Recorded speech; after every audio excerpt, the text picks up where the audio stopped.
Hi everyone, আসসালামু আলাইকুম। কেমন আছেন আপনারা সকলে? আশা করি সকলে ভালো আছেন। আজ আমি বিকেলে নাস্তার জন্য বাঁধাকপি দিয়ে একটা দুর্দান্ত স্বাদের রেসিপি নিয়ে আসছি। এর জন্য আমি কিছুটা বেসন, লবণ, হলুদ, কিছুটা পেঁয়াজ কুচি, কিছুটা বাঁধাকপি কুচি দিয়ে ভালো করে মেখে নিচ্ছি। যেহেতু আমার ছেলেরা ঝাল খাইতে পারে না, এর জন্য আমি মরিচটা বাদ দিলাম।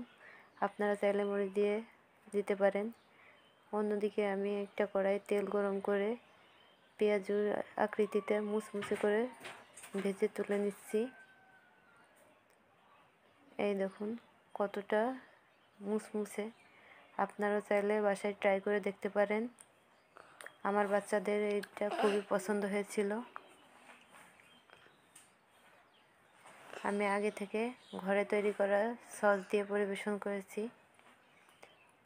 আমার রেসিপিটা যদি কারো ভালো লেগে থাকে অবশ্যই লাইক, কমেন্ট, শেয়ার করবেন এবং চ্যানেলটাকে সাবস্ক্রাইব করে পাশে থাকবেন। Thank you.